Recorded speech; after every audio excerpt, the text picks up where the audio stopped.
Buenas mundo, ¿cómo van? Esperamos se encuentren muy bien. Aquí vamos con la segunda parte de la Santa Misa.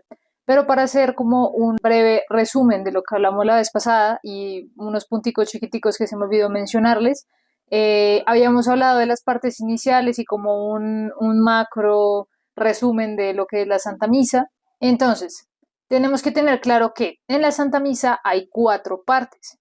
Los ritos iniciales, que es la procesión de entrada, el saludo, el acto penitencial, el Señor ten piedad y la oración colecta.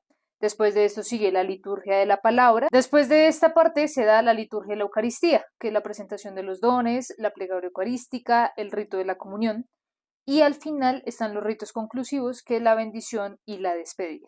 Bueno, es importante que estas cuatro partes, en lo que más se enfoca el magisterio de la Iglesia, por ejemplo, es en la segunda y la tercera parte, la liturgia de la palabra y la liturgia de la Eucaristía, ¿sí? Porque eso es, o sea, toda la Santa Misa de inicio a fin es importante, pero esas dos partes es primordial, ¿sí? Porque así como nosotros nos alimentamos en cuerpo y alma y mente, asimismo tenemos que escuchar la palabra de Dios para ir preparando nuestro corazón y después recibirlo a Él mismo para que entre en nuestra alma y nosotros nos convirtamos en tabernáculos vivos. Me gusta mucho una frase de San José María que él decía que la misa es centro y raíz de la vida espiritual.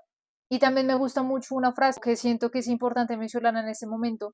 Cuando San José María, una charla a los sacerdotes, él decía que el sacerdote no podía subir al altar si no iba a celebrar el sacrificio de la misa con amor, ¿sí? Y eso también, claro, el sacerdote es el que, o sea, en ese momento se lo decía a los sacerdotes, ¿no? Pero nosotros pongámonos a pensar, nosotros estamos yendo a la Santa Misa por amor o por obligación, porque mi mamá me manda, o porque me toca darle ejemplo a mis hijos, o porque si no voy a misa con mi esposo se pone bravo, o con mi esposa, o porque sencillamente la iglesia da, o sea, como ese establecimiento, y es el tercer mandamiento de la ley de Dios de santificar las fiestas, porque la iglesia me manda y porque no quiero tener pecado mortal, entonces voy a misa los domingos para cumplir con ese chulito y ya, ¿sí? O sea, no, tenemos que hacerlo con amor. Ahora, hay algo importante que quiero mencionarles para que también lo tengan en cuenta en todo lo que vamos a ir hablando en estos videos que vamos a hacer de la Santa Misa. Y es que la Santa Misa se celebra como nuestro Señor lo pidió, no como nosotros queramos. Muchas veces el hombre quiere complacerse a sí mismo. Yo quiero que la misa sea así, que sea más corta, que sea más larga, que la diga tal padre, que la diga tal otro, que el padre diga esto, el padre no diga esto, el padre me mire, el padre no me mire. O sea, mejor dicho, ya tenemos un chip acá en la cabeza de que queremos como armarla a nuestra forma, y las cosas no son así, porque es como nuestro Señor lo estableció ese jueves santo con los discípulos, ese día que se dio la institución de la Eucaristía, con las palabras que Él lo dijo, como Él lo hizo, ¿sí? Eso es lo que nosotros estamos haciendo, es actualizar día tras día en cada Santa Misa, sea al otro lado del mundo, sea al norte, sea al sur, sea donde sea, es actualización, pero no es por darnos gusto a nosotros, es porque estamos haciendo lo que nuestro Señor quiso, ¿sí? O sea, Él lo dice, y en las palabras que dice el sacerdote en la consagración, Él lo dice, hagan esto en conmemoración mía, ¿sí? Todo es basado en lo que ese día, ese jueves santo, Él instituyó junto a los apóstoles. Tenemos que tener esto muy claro. Entonces, así como tenemos la oración en silencio, la oración personal, la oración interior, ese recogimiento interior, la Santa Misa es una oración comunitaria. Estamos todo el pueblo, no es solo el Padre y pues usted, ¿sí? Hay casos en los que qué hermoso y qué belleza es que un sacerdote le celebre solo la misa a usted o a dos, tres personas de su familia, qué casos se han visto, qué hermoso, pero normalmente cuando se ve que uno va a una parroquia y más personas, tú ni las conoces, pero somos iglesia, ¿sí? Entonces somos familia en Cristo, lo que hace que sea una oración comunitaria. Entonces, rápidamente, la procesión inicial, que no se da casi siempre, ¿sí? Es muy rara la parroquia que se dé. Normalmente creo que eso se da más así solemnemente, entre comillas, los domingos, ¿sí? O fiestas de solemnidad. Y la procesión simboliza a Cristo, porque recuerden que el sacerdote es in persona Christi, a Cristo entrando en procesión, ¿sí? Para ser crucificado. Por ejemplo, hay algo que se guarda de tradiciones, que cada vez que el sacerdote pasa, se hace una inclinación de la cabeza por respeto y reverencia, porque él no, o sea, es un ser humano común y corriente en el sentido de que no tienen un ojo de más o una cabeza de más, o sea, son como tú y yo, ¿sí? Pero tienen algo aún más grande que no cualquier persona tiene, solo puede tener un sacerdote, y es la gracia de ser in persona Christi. O sea, eso, solo el nombre creo que lo explica todo. Entonces, es algo muy lindo y de mucho respeto hacer esa reverencia ante el sacerdote. De igual forma también, por ejemplo, bueno, eso es algo que ya casi no se ve, pero que igualmente cuando se saluda a un sacerdote se le besa la mano.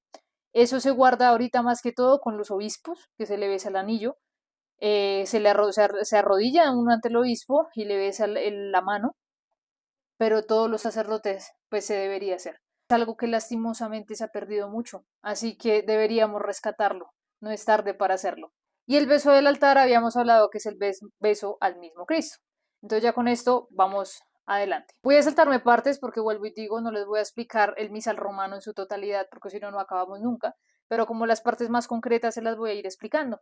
Después del saludo, después de que el padre hace ahí una oración, hace la parte del Señor ten piedad, ¿sí? Después se hace el yo confieso, entonces esa parte de arrepentimiento en la que todos, como el sacerdote, como los laicos, se unen en pedirle perdón a Dios por todo lo que lo hemos ofendido en el día, en la semana, desde nuestra última confesión, ¿sí? Pecados veniales.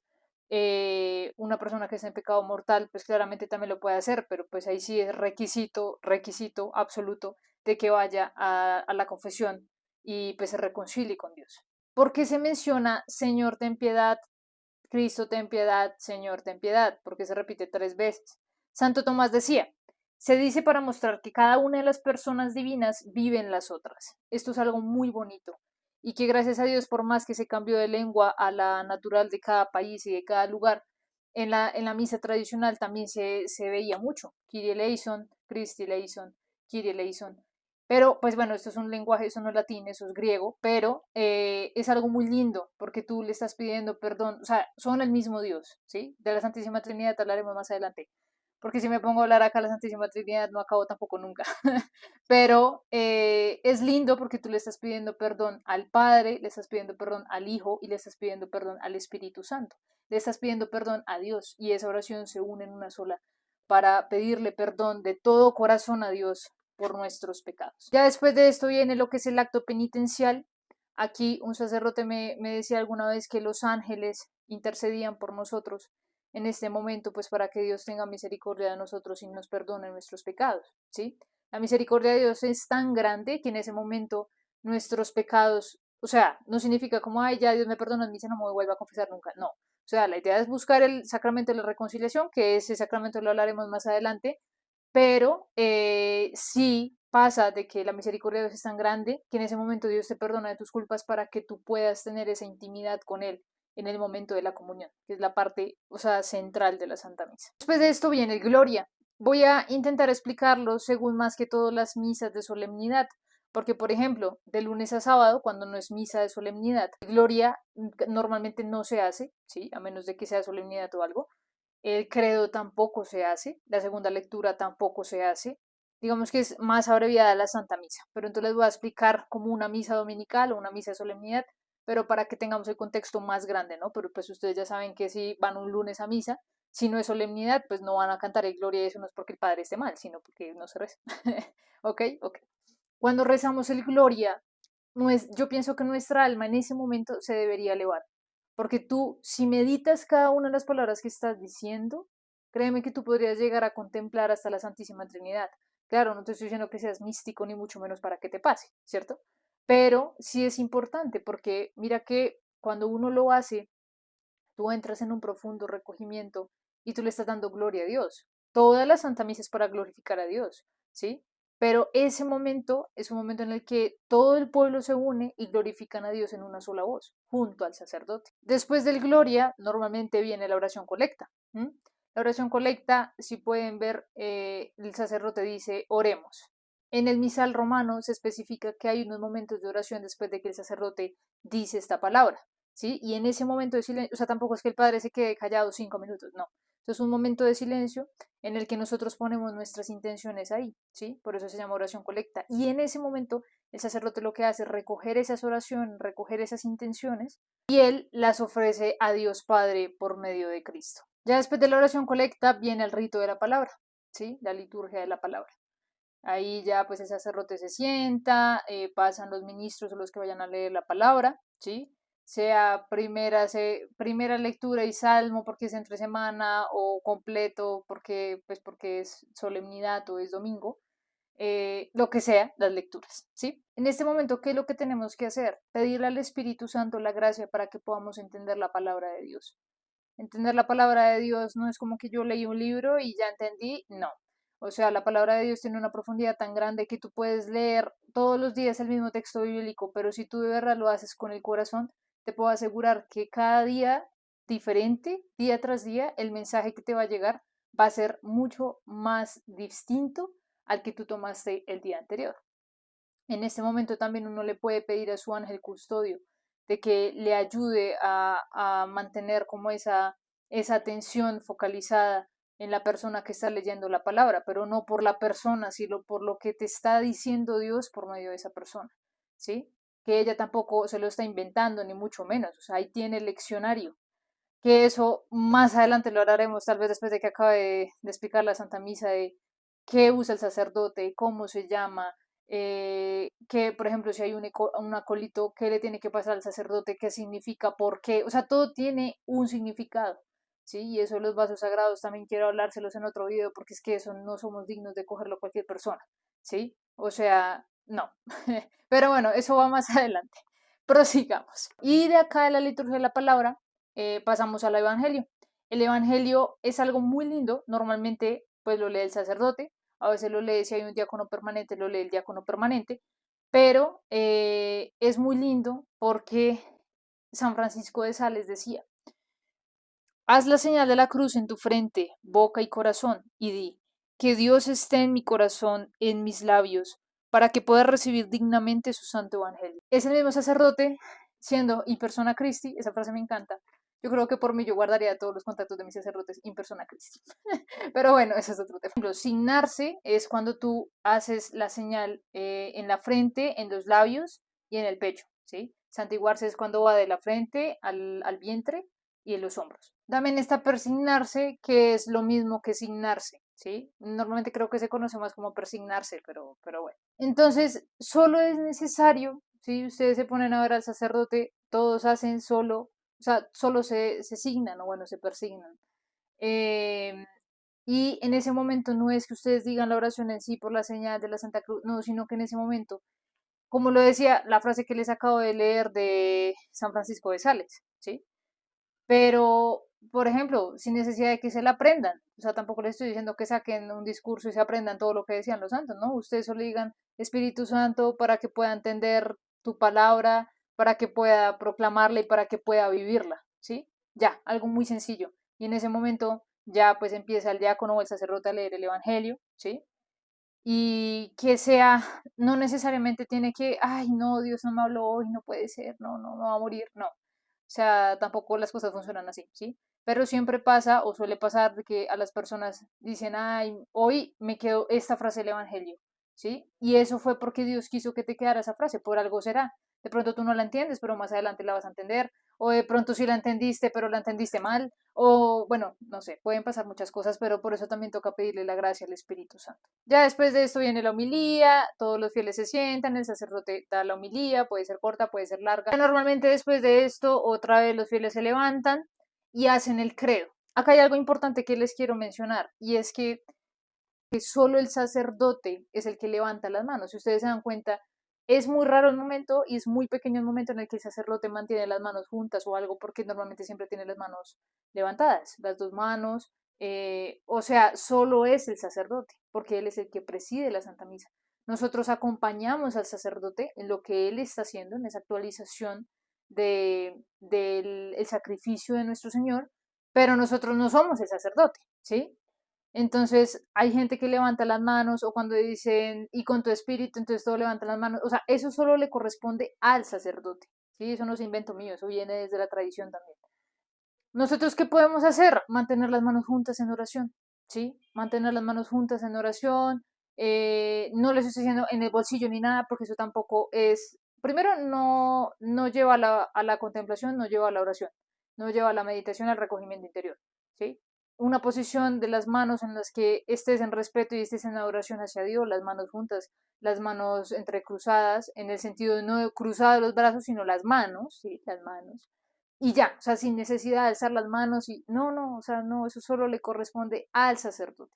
Entonces, eso del credo, si quieren tomarme una sugerencia, no levanten la mano para rezar el credo, o sea, junten sus manos y proclamen su fe con todo el amor del mundo y con el alma entera, para que de verdad sea cada vez que proclamen esa oración tan hermosa del credo, que proclamen y renueven y renueven y renueven su fe, ¿sí? Y su amor por Dios, que todo está literalmente súper resumido en el credo, o sea, de las dos formas que hay, ¿no? Porque hay dos formas de rezar el credo, hay uno más largo y otro más cortico. Del credo quiero mencionarles algo y ya con el credo finalizo, y con esto hago algo como una extensión de algo que se hace en medio de la Santa Misa, cosa que también se ha perdido y que tenemos que rescatarlo, vean, tenemos que rescatarlo, no porque ya no se haga, es como, ya no se hace, qué bonito, no, o sea, debemos rescatarlo porque la tradición de la iglesia es preciosísima. O sea, yo no les estoy diciendo, díganle a su párroco que voltee otra vez el altar y no, no, pero sí hay cositas, pequeñitos detalles que tienen una inmensidad grandísima, ¿sí? Que podemos rescatar y es algo muy lindo, porque hace el rito aún más sagrado y más valioso y más, o sea, no sé qué palabra podría explicar eso. Pero bueno, a lo que voy es que hay dos tipos de inclinaciones que se hacen en medio de la Santa Misa, ¿sí? Está la inclinación leve, sí, o la inclinación solo de la cabeza, y la inclinación profunda, que es que se inclina todo el cuerpo, ¿sí? Aquí no me voy a inclinar porque, pues, ajá, no me van a ver, pero se inclina desde la espalda hasta la cabeza. Entonces, por ejemplo, la inclinación leve, ¿sí? Vamos a decirle así para que me entiendan, solo la cabeza, esa se hace en varias partes de la Santa Misa. Ustedes dirán, yo nunca hago eso. Bueno, pues es hora de aprender. No es tarde nunca para aprender. Esa se hace como reverencia, ¿sí? Por ejemplo, esa se le puede hacer lo que les decía ante el sacerdote, cuando se va el sacerdote, pero dentro de la Santa Misa, ¿en dónde? Cuando se menciona a la Santísima Virgen, cuando se menciona a la Santísima Trinidad, cuando se menciona a nuestro Señor Jesucristo, y si hay un santo del día, y si se menciona al santo, cuando se menciona al santo, ¿sí? La inclinación profunda es en otras partes de la Santa Misa. Por ejemplo, cuando se pasa al frente del altar, que en la misa no debería pasar porque uno no está paseando por la parroquia, ¿cierto? Porque uno está en su lugar juicioso, pero normalmente pues, si estás en otra cosa y pasas por el altar, así no esté el sacerdote y no esté prediciendo, no importa, es el altar y recuerden que el altar representa a Cristo, se hace una inclinación profunda, como reverencia también. Del mismo modo, por ejemplo, cuando se reza el credo, entonces hay dos credos. No recuerdo de cuál sale qué, pero bueno. Hay una parte del credo que dice, se encarnó de María la Virgen y se hizo hombre. En ese momento se hace una inclinación profunda, ¿sí? De igual forma en el otro credo. Del mismo modo en el otro credo, que se dice, concebido por obra y gracia del Espíritu Santo. Ahí también se hace una inclinación profunda. Creo que estos son los que tengo en el radar por ahora, pero quiero que lo tengan muy en cuenta porque, o sea, ustedes dirán, no, pero qué exageración hacer tanta cosa, no sé qué, pero créanme que eso hace aún más solemne, no tiene que ser solemnidad para hacerlo. O sea, independientemente que sea solemnidad o no sea solemnidad, obviamente la fiesta en el cielo es grandísima, ¿cierto? Pero siempre llega lo mismo y es la actualización del sacrificio de nuestro Señor. Y es conmemorar que Él murió por ti, por mí, por todo el mundo, ¿sí? Que cada gota de sangre tiene tu nombre, tiene tu apellido, tiene tu vida, tiene tu proyecto de vida, tiene tu todo, todo, ¿sí? Entonces, bueno, con esto cerramos hoy. Hoy creo que me extendí un poquito más, lo siento. Pero nos vemos en una otra oportunidad para poder hacer y seguirles comentando porque ya nos acercamos a la parte que siento que me semana hay como 3 videos. No mentiras. Intentaré ser corta. eh, pero bueno, Dios los bendiga, oren por nosotras, denle like, comenten, suscríbanse. Venga, yo no soy buena para eso, eso le corresponde a Mónica, pero bueno. Eh, y sean felices mundo. Dios los bendiga. Muchas bendiciones. Chao, chao.